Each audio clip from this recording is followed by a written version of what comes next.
मैं जीतूं। ये बात तब की है जब मैं मेडिकल की पढ़ाई कर रहा था। मेरा एडमिशन मुंबई के एक सरकारी मेडिकल कॉलेज में हुआ था।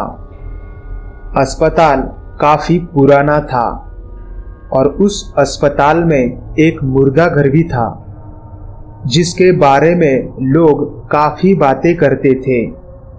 कोई बोलता था कि उस मुर्दा घर में रोज किसी के रोने की आवाज आती है, तो कोई बोलता था रात के 11 बजे के बाद मुर्दा घर में काफी चीखने चिल्लाने की आवाजें भी आती है, और कोई बोलता था कि उस मुर्दा घर में आत्माएं हैं।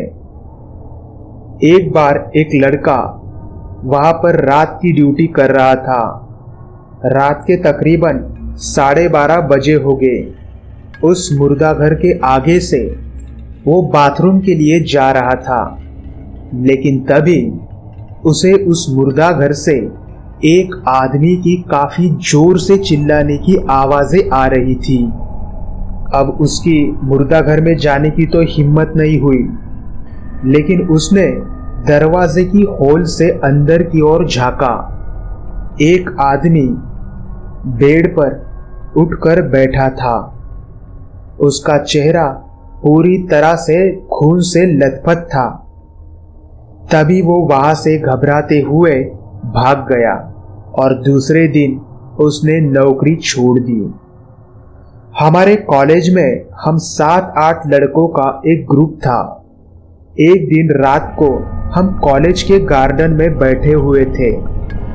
बातें करते करते हमारे ग्रुप में से एक लड़का बोला, जिसका नाम विनोद था, यार उस मुर्दाघर के बारे में काफी कुछ सुन रखा है। क्या किसी में इतनी हिम्मत है जो रात को 11 बजे के बाद 2 घंटे उस मुर्दा घर में बिता के आए? उसकी बात सुनकर सब लोग घबरा गए, लेकिन हम में से एक लड़का था, अभिषेक। हाँ, अभिषेक नाम था उसका। बड़ी हिम्मत से वो बोला, अगर मैं 2 घंटे मुर्दा घर में रुक कर आया तो तू क्या देगा? तो विनोद बोला, तू वहां पर 2 घंटे अगर रुक कर आया तो हम सब लोग मिलकर तुझे 5,000 रुपए देंगे।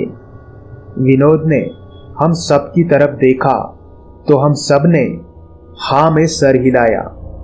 ये देखकर अभिषेक काफी खुश हुआ और उसने खुशी खुशी से हाँ बोल दिया। वो बोला, कब जाने का? तो विनोद बोला, कल रात 11 बजे। उसने ठीक है बोला और फिर हम लोग वहां से चले गए। दूसरे दिन हम सब लोग 10:30 बजे उस मुर्दा घर के आगे आ गए। मुर्दा घर के बाहर एक लड़का ड्यूटी करता था। उसे विनोद ने ये सब बात बता दी तो वो पहले तो मान ही नहीं रहा था, लेकिन हमने उसे कुछ पैसे देकर ये बात किसी को ना बताने को कहा और आज की रात आप घर चले जाओ, आज हम लोग यहाँ पर रहेंगे, ऐसा विनोद ने बोला। तो वो ठीक है बोला। फिर उसने हमें मुर्दा घर की चाबी दी और वो घर पर चला गया। अब रात के तकरीबन 11 बज चुके थे। विनोद ने मुर्दा घर का ताला खोला और अभिषेक मुर्दा घर के अंदर गया। फिर विनोद ने बाहर से ताला लगा दिया। एक छोटी सी लाइट मुर्दा घर में जल रही थी और बाकी पूरा अंधेरा था। उस रूम में 6 बेड एक लाइन में डाले हुए थे और उस हर एक बेड पर एक लाश रखी हुई थी, जिस पर सफेद कपड़ा डाला हुआ था। मुर्दा घर में एक खुली हुई खिड़की भी थी। बाहर चांद की रोशनी की वजह से उस खिड़की से चांद की रोशनी छठे बेड पर रखी हुई लाश पर गिर रही थी। उस रूम में एकदम शांत माहौल लग रहा था और थोड़ी बहुत हवा से उन लाशों पर रखे हुए सफेद चद्दर हिल रहे थे। अभिषेक उस रूम में बैठा हुआ था। उसने अपनी घड़ी की तरफ देखा तो उसे मुर्दा घर में रुककर अब तकरीबन 25 मिनट हो चुके थे। इतने शांत माहौल में अब अभिषेक को थोड़ा डर भी लगने लगा था। उस मुर्दा घर में अब थोड़ी सी ठंड भी बढ़ने लगी थी। अचानक ही उसकी नजर एक लाश पर गिरी, जिस लाश पर चांद की रोशनी आ रही थी। अभिषेक को उस लाश का हाथ थोड़ा सा हिलता हुआ नजर आया। अभिषेक थोड़ा डरते हुए उस लाश को देख रहा था। फिर अचानक ही हवा से उस लाश के चेहरे पर की सफेद चद्दर निकल गई। उस लाश का चेहरा काफी डरावना दिख रहा था, मानो उसकी मौत जलकर हुई हो। अभिषेक अब खड़ा हो गया और उस लाश को थोड़ा गौर से देखने लगा। अब वो लाश धीरे धीरे हलचल करते हुए बेड पर उठ रही थी और फिर वो लाश पूरी तरह से उठकर उस बेड पर बैठ गई और उस लाश ने काफी तेजी से अपनी आंखें खोली और अपनी गर्दन धीरे धीरे घुमाते हुए वो लाश अभिषेक को देख रही थी। अभिषेक को अब ऐसा लगा कि अभिषेक आज मरने वाला है। फिर वो लाश बेड पर से उठकर अभिषेक की तरफ धीरे धीरे लंगड़ाते हुए आ रही थी। अभिषेक अब पूरा पसीना पसीना हो चुका था। उसके पूरे चेहरे पर पसीना आ गया था।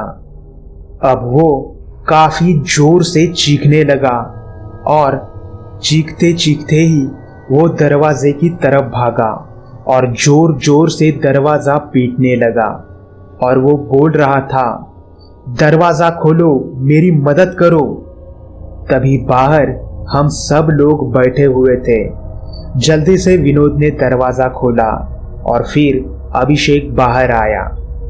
अभिषेक बाहर आते ही वो बेहोश हो गया।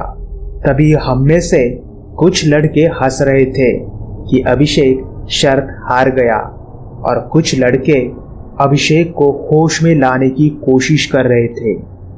तभी विनोद मुर्दा घर में गया और राहुल को बोलने लगा, अबे राहुल, ऐसा क्या दिखा दिया उसे जो वो बेहोश पड़ा है बाहर।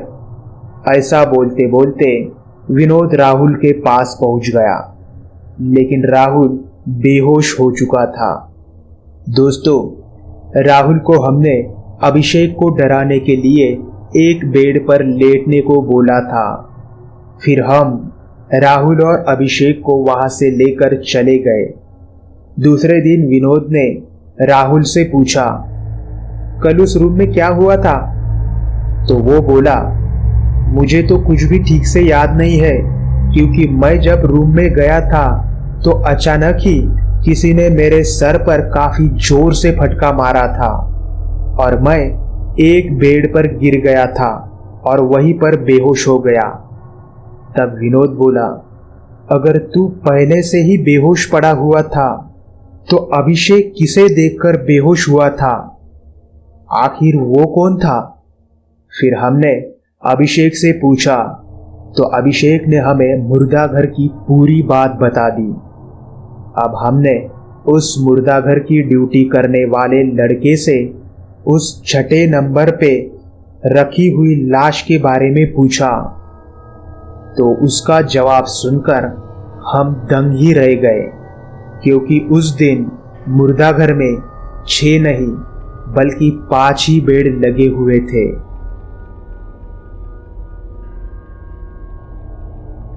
तो दोस्तों, आज के लिए बस इतना ही। अगर कहानी अच्छी लगी हो तो लाइक, कमेंट और चैनल को सब्सक्राइब कीजिए ताकि आपको ऐसी ही डरावनी कहानियाँ सुनने को मिल सके। तो चलिए दोस्तों, अब हम मिलेंगे ऐसे ही किसी डरावनी कहानी में। तब तक के लिए अपना और अपने परिवार का ख्याल रखिए।